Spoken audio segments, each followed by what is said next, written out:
uyuşturulgan Ener Mektebi'nin tarbiyalıktan seminarına hoş geldinizler dep çıkıp alalım. Bugünkü bizim temamız tarbiyalığının metotları. Büyüklüğü atanın ordu adlı temada seminar ötkürüp sizlerge.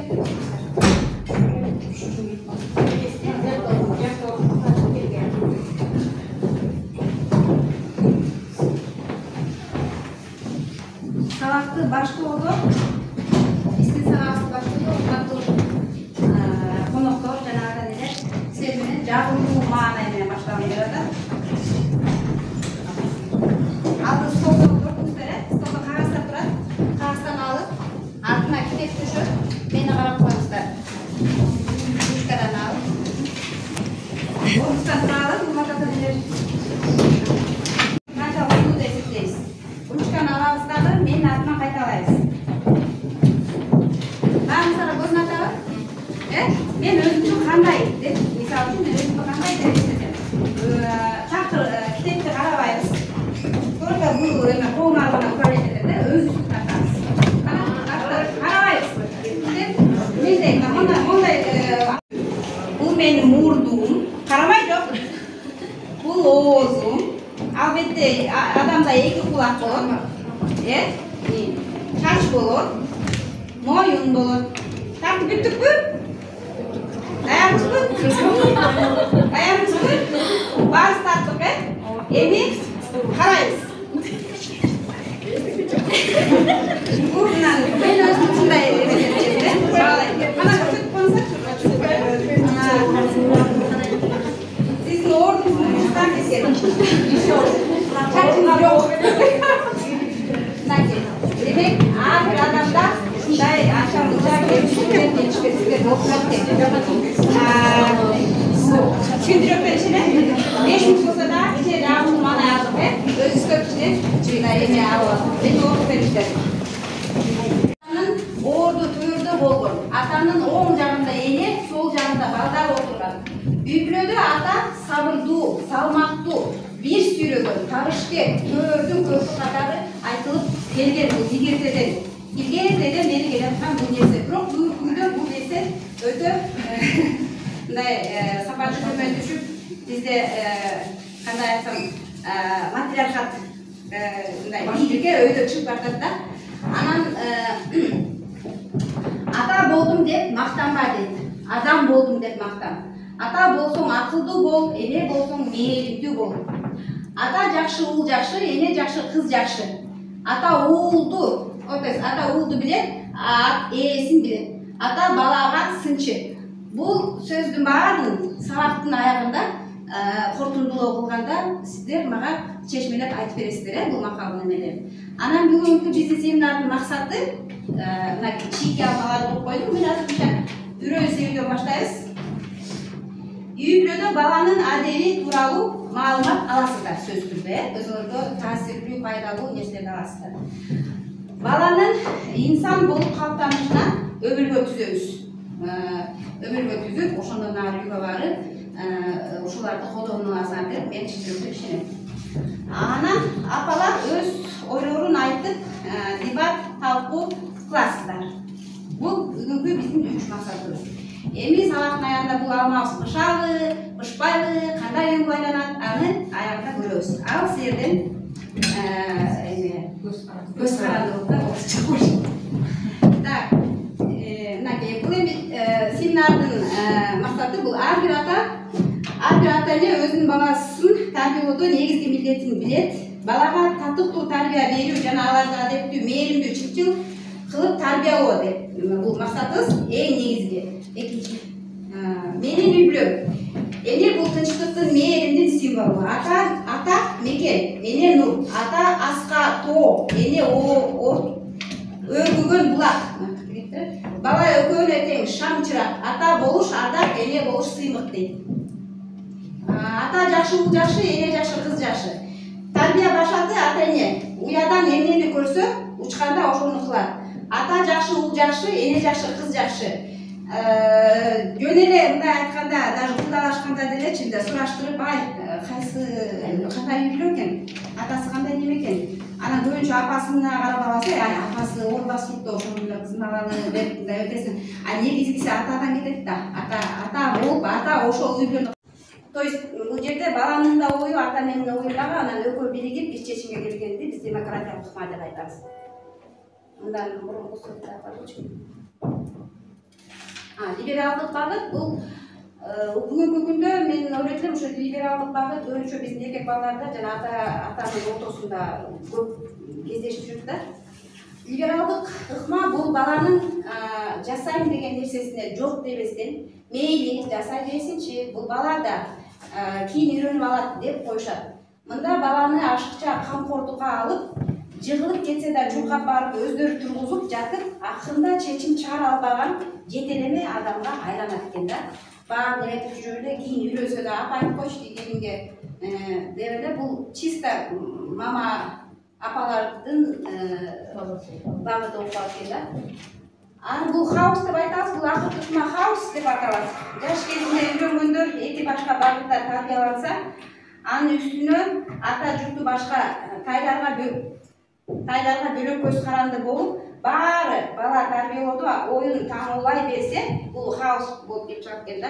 Ата эне да тарбиялабастан, тайлар да тарбиялап, бер жакта тарбиялап, ар ким эле өзүнүн оюн эметерсе, бул бала кимисин угарын билбей, бул накта баш аламаттык хаус болуп келип чыгат экен. Ата уланат, уулу менен дейт. Ушуга чейин бала тарбиялоодо эки ача пикир айтылып келет. Бири балага чоң адамдай мамиле кылып, анын да оюн сыйлап эркин болушу керектигин айтышса, экинчилери салтуу тарбияны оң деп эсептешет.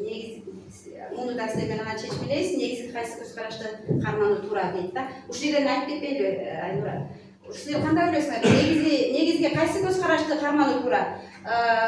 Салтуу тарбияныбы же эмениби, эркиндикти тандайсыңар? Кандай? Салтуу. Сиз салтуу деп ойлойсуз. Дагы кимдер салтуу деп ойлойт? Биз баарыбыз тең ушул жаштагылар баары салтуу тарбияны көрүп келгенбиз да, ата энелер айтканы туура, ошолорду кылыш керек деп. Бирок биздин өзүбүздүн балдардан көрүп атпайсызбы? Салтуу тарбия жете албай атабыз да. Баары бир алар бизди угат да, өзүнүкүн кылып атпайбы натыйжасында? Ошол болот да, туурабы? Макулсаңбы мен менен? Кийинкиси. Ата конушу ардак, ата салты сыймык дейт. Кандай жакшы сөздөр аталар жөнүндө көбүнчө биз кийинки күндө апалар менен чечебиз, апалар менен жок, бул эң туура эмес экен. Бул ошол менен мана чоңоюп, мынакей максатка жетет экен. Бул сиздин койгон максатыңыз эмес, бала өзүнө максат коюп, ошол максатка жетүүгө абдан далалат кылыш керек экен да. Кийинкиси. Атаңды көргөндөн акыл сура, энеңди көргөндөн тон сура дейт. Ата аты уланат, уулу менен, ата жүрөгү асмандан кенен, эне жүрөгү деңизден терең. Ата болсоң акылдуу бол, эне болсоң мээримдүү бол дейт. Кандай жакшы сөздөр, ушул сөздөрдүчү апалар суранычы үй барганда балдарыңарга атанын ордун, ушундай сөздөрдү айтып, мындай баланын кулагын дегиле бышып коюш керек да, ата деп элечи. Анткени бул тарбиялоонун түрлөрүн бала атасынан көрбөсө, бул тарбияны башка бөлөк адамдан издеп баштайт экен. Керек болсо мектепке келгенде андан чоң класстарда бир бала жакшы мамиле кылып койсо, ошону атадай көрүп, ошого жанагындай эмелери, ошол адамга өзүнүн сезимдерин таңуулап баштайт экен да. Кийинкиси. Көңүл-бураңыздарга чоң рахмат. Мектеп тарабынан уюштурулуп турган семинар, тренинг жана тарбиялык талаптарга келип туруңуздар. Эми мен сабагым бүттү, эми жалаң сиздер менен иштей турган методикага өтөлү. Бүгүнкү биз даярданганбыз да, ата эненин баласына берген эң чоң белеги бул эмне экен, урматтуу жакшы тарбия болуп эсептелет экен. Анан жаңы айттык, уядан эмнени көрсөң, ошону кайталайсың дейт. Демек, ата эне биз балдарыбызга эмне болуш керек экен? Эң жакшы үлгү болуш керек экен. биз кылган нерсенин баарын бала мындай айтканда грубо айтканда айла жок бизде кайталайт экен да. Биз кылган кылат экен да. Кылбайын деп бир жака берсеңиз да бул өмүр бою биз менен өсүп келген эң түптүү жана начальник класстай болуп уже бизде заложено болуп калат экен да. Анан айла жок кайталайт экен. Ошондуктан биз балага жакшы үлгү болууга аракет кылып, жакшы нерселерибизди көрсөтүп, такыр чыдабай атканда аларды чыгарып коюп, жабарыбызды чыгарып, кайра киргизип көрсөтүүгө аракет керек экен да. Анан сиздерден сурайын деп атам, эртең мененчи, эртең менен эрте турабыз да, баарыбыз эле урматтуу эле. Ушул күнгө чейин балдарыбызды оготобуз, туурабы? Оготобуз. Сиз кантип оготосуз балдарды эртең менен саатка? Өстөрү эле, бирок утурбай калсачы кантип оготосуз? Убакыт болуп турабы? Сизчи? Енesi Чыгара баштайт. Эмне чыгып кетет. Өзүнүн ою болгон киши чечимди да чыгарат. Туура. Ошо ар кандай возрастта болот, 5-6 жаштан башталат. 5-6 жаштан эле кадим чоң кишидей эле сиз оюн окууга бишиңиз керек, э? Рахмат. Рахмат. Значит, сепарация 5 жашынан келиптир бул балага, э? Сепарация балага кандай күч берет? Катыраак болсун. Сепарация балага кандай күч берет? Өз алдынча болгонго, өзүнүн оюн айтканга, өз алдынча, Өз эркинче, алдынча жашоого жолдомо ала экен, э? Рахмат. Так, эпиңер даярсыңар, беребизер.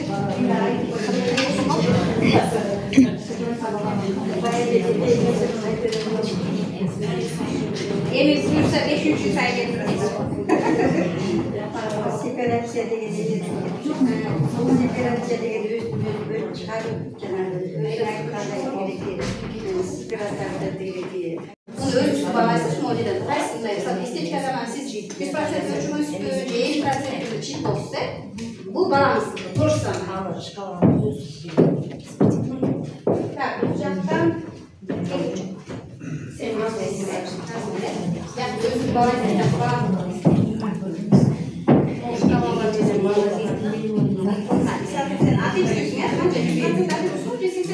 өзүңдү багыш менен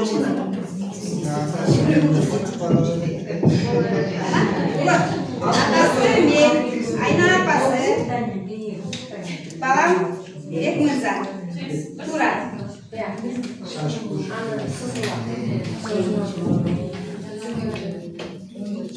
Атасы Аксаматов Нурлан, апасы Базарбек, мен кызым Аксаматова Лейлеке.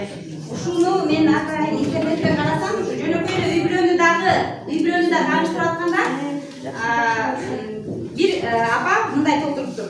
Атасы, мисалы үчүн Берек мырза ханым, апасы Сыргак ханыша, балам тиги принц, кызым бул принцессам, бул менин үй бүлөм деп. Мына бул жерден дагы ошонсун да. Ал жерде бирөө жазып мен күйөөм. Аялым. Ушундайлар болот экен да. Элементарный ушу жерден дагы канча айым жоксо балдарымдын апасы, балдардын атасы менин балдарым, менин балапандарым деп жазсаңар да болот экен. Бул жерден баягы эле күнүмдүк эле ак кара жашообуз. Кичине гүлдөн себелеп койсоңар, көпүрөктөн жүрүп. Ana, ayo, çek devresine.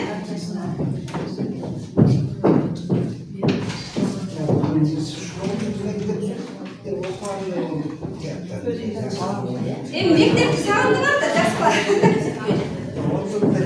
Böyle boyunca emeğin çaptan ve ben bunu adresler.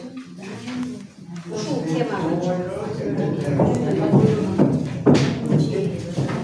Bu metodika tacı gülü koydu. Bu tacı gülü açıldı.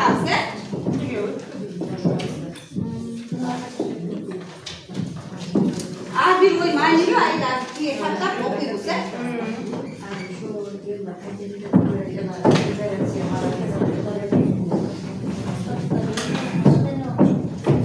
Yaxşı da eski gelip yaş günler bu. Mektepte öyle var.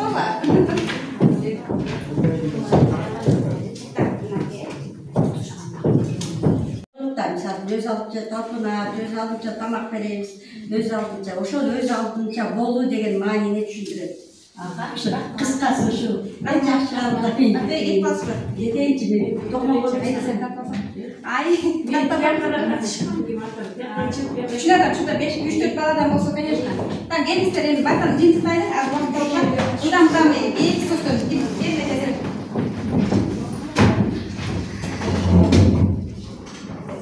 Bir toptan eklerinde kişisiyle hükümetsizle tartıda koyuyorlar. Aslında üçlük oldu da.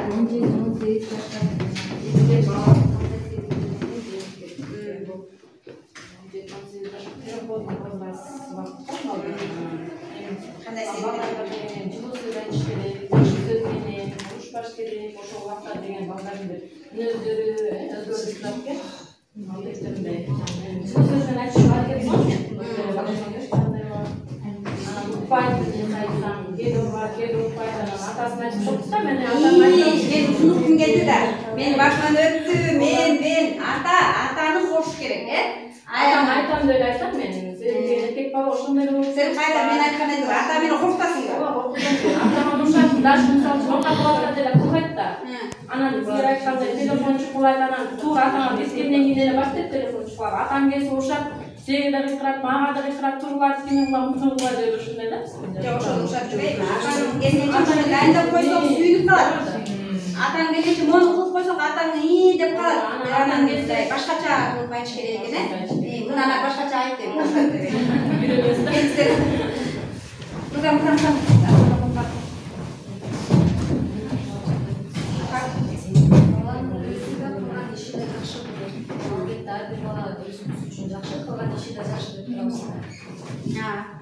Yaxşı.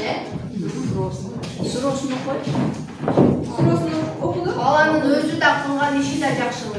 Balanın özü de kılgan işi de жақшы ардайым эле. Жоқ, аны ситуацияга карап кылабыз. Кылган ишин ситуация. Бала, конечно, өз үчүн жакшы, бирок анын кылган иши ситуациядан, абалдан, эмеден жакшы болбой калышы мүмкүн, э? Така эле жақшымыз. Егер адамға ата керек, егерде болсын, көпті билеттерін. Мысалы үшін балаларымызға илім беріп, мысалы үшін қошқынша сауат болып, жағандашымыз керек. Өзіміз қошол, сауаттармен алысып, ананы көріп жүрмін. Немелермен, кітептермен ошолармен